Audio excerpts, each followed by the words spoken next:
July 1944, Normandy, France. 6 weeks after D-Day, and the Allied invasion is stuck. Not stuck because of German tanks, not stuck because of artillery. The mighty American armored divisions, the ones that were supposed to roll across France in weeks, are being stopped by dirt and bushes, hedgerows, ancient French farm barriers made of earth and thick vegetation. They turn every field into a fortress, every road into a kill zone. American tanks can't push through them.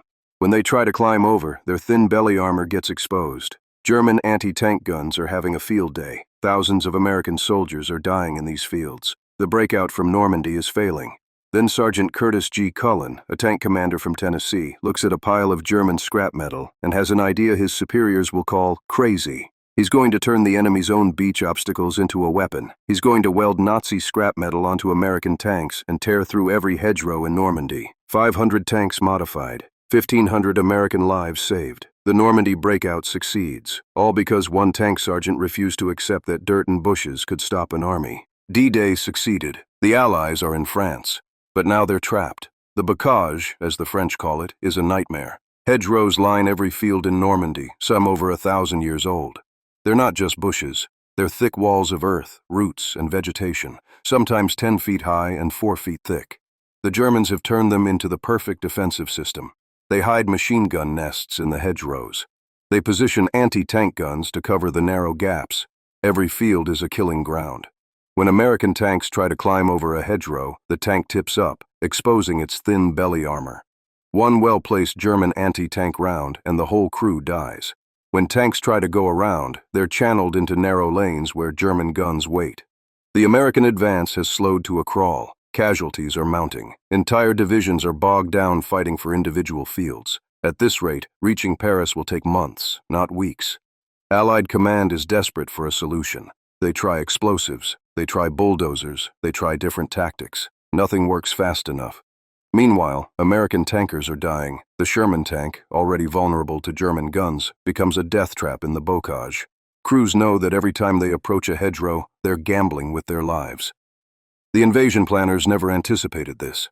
They prepared for beach defenses, for fortified positions, for armored battles. Nobody prepared for the fact that 1,000-year-old French farming practices would stop the most powerful army ever assembled. Something has to change. Fast. Curtis Gale Cullin is not an engineer. He's not a weapons designer. He's not even an officer. He's a sergeant in the 2nd Armored Division, a tank commander from Cranston, Tennessee. Before the war, he was a farmer. His specialty is keeping machines running with whatever's available. One day in late June 1944, Cullin's tank passes by Omaha Beach. He sees the German beach obstacles still littering the sand. The Czech hedgehogs, as the GIs call them. Steel beams welded together in X-shapes, designed to rip the bottom out of landing craft. And Cullin has an idea. What if you welded those steel teeth onto the front of a Sherman tank? What if instead of trying to climb over hedgerows, tanks could tear straight through them? He sketches it out. 4 or 5 steel prongs, angled forward, attached to the front hull, like tusks, like a plow. The tank drives straight at the hedgerow, the prongs dig in, and the tank's 30 tons of weight tears the whole thing apart from the roots. His fellow tankers think he's crazy. Weld more weight onto an already slow tank? Use scrap metal from the beach? This is what you come up with to solve the bocage problem? But Cullin doesn't care what they think. He knows tanks. He knows what a Sherman can and can't do. And he knows that desperate times call for desperate measures. He finds a welding torch. He finds scrap steel from German beach obstacles. And in a field maintenance area, Sergeant Curtis Cullin starts building what will become the most important piece of improvised equipment of the Normandy campaign. The Rhino is born.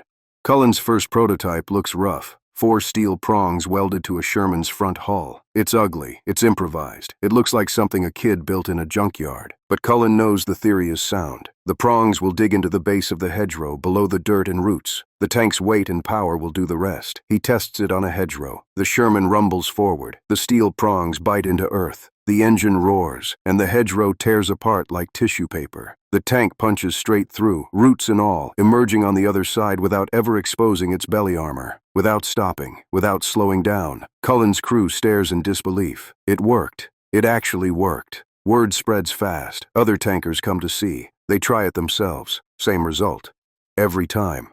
When General Omar Bradley hears about it, he immediately grasps the implications. This isn't just a clever trick. This is the solution to the entire bocage problem. This is how the Allies break out of Normandy. Bradley orders mass production. Not 5 or 10, 500 Rhino attachments. Every available welder, every scrap piece of German beach obstacles, every maintenance crew gets put to work. They work around the clock, cutting steel, welding prongs, bolting them to Shermans. The tankers nicknamed them Rhino tanks because the prongs look like horns. Within weeks, nearly every Sherman tank in Normandy has Cullin's improvised attachment, and as they prepare for Operation Cobra, the big breakout offensive, those Rhino tanks are about to change everything. A Tennessee farm boy's crazy idea is about to win the battle for France. July 25, 1944, Operation Cobra begins. The objective: break through German lines south of St. Lo and race across France. What's been impossible for 6 weeks is about to become reality. The Rhino tanks lead the way. German defenders have planned for the usual American tactics. They've positioned their anti-tank guns to cover the narrow lanes. They've set up kill zones at every hedgerow gap. They expect the Shermans to either expose their bellies climbing over or to funnel into the prepared defensive positions. Instead, the Rhinos do something the Germans never anticipated. They go straight through. A Sherman with Rhino prongs doesn't slow down at a hedgerow. It doesn't stop. It doesn't try to find a gap. It lowers its tusks, guns the engine, and tears through like the hedge doesn't exist. The German defensive system collapses instantly. Their carefully prepared positions become useless. Anti-tank guns set up to cover specific lanes find themselves flanked as Shermans burst through hedgerows on all sides. The American advance accelerates from yards per day to miles per hour. Curtis Cullin's modification doesn't just help a few tanks. It fundamentally changes how the battle is fought. Instead of fighting for every field, American armored divisions bypass German strongpoints entirely. Instead of getting channeled into kill zones, they maneuver freely across the bocage. German commanders report in disbelief that American tanks are now appearing everywhere at once. Their defensive doctrine, built around the bocage terrain, becomes worthless overnight. The breakout from Normandy succeeds. Within weeks, Allied forces race across France. Paris is liberated in August. By September, they're at the German border, all because Sergeant Curtis Cullin looked at a pile of German scrap metal and thought, "I can use that." The Rhino attachment becomes standard equipment. Every Sherman in Europe eventually gets one. Military historians later calculate that Cullin's invention shortened the war in Europe by weeks, maybe months, and saved at least 1,500 American lives that would have been lost fighting through those hedgerows the old way. The numbers tell the story. Before the Rhino tank, American forces advance an average of 1 mile per week in the bocage. Casualties are horrendous. Tank losses are unsustainable. After the Rhino tank, American armored divisions advance up to 30 miles in a single day during the breakout. Tank losses from hedgerow fighting drop to nearly zero. 500 Sherman tanks get fitted with Cullin's Rhino attachment. Every single one proves effective. The German defensive line in Normandy, which held the Allies at bay for 6 weeks, collapses in less than a week once Operation Cobra begins. American forces liberate France in 3 months instead of the 6 to 9 months military planners expected. Paris falls in August 1944, weeks ahead of schedule. Conservative estimates say the Rhino attachment saved 1,500 American lives. Some historians think the real number is higher, perhaps much higher, when you count the battles that never had to be fought because the breakout succeeded so quickly. And here's the beautiful irony. The steel that made it all possible came from Hitler's Atlantic Wall. The beach obstacles, the numbers tell the story. Before the Rhino tank, American forces advance an average of 1 mile per week in the bocage. Casualties are horrendous. Tank losses are unsustainable. After the Rhino tank, American armored divisions advance up to 30 miles in a single day during the breakout. Tank losses from hedgerow fighting drop to nearly zero. 500 Sherman tanks get fitted with Cullin's Rhino attachment. Every single one proves effective. The German defensive line in Normandy, which held the Allies at bay for Curtis Cullin never sought fame. He wasn't trying to become a war hero. He was just a tank sergeant trying to solve a problem that was getting his friends killed. After the war, he returns to Tennessee, returns to farming, lives a quiet life. Most people never hear his name, but his invention lives on. The Rhino tank becomes a classic example of battlefield innovation, of soldiers adapting and overcoming when the official plans fail, of simple solutions to complex problems. Military academies still teach Cullin's story today, not just for the tactical lesson, but for the leadership lesson. Sometimes the best ideas come from the bottom up. Sometimes a sergeant knows more than a general. Sometimes you have to trust the people actually doing the fighting to find solutions. The Rhino also proves something important about American ingenuity in World War II. The Allies didn't always have the best tanks or the best weapons.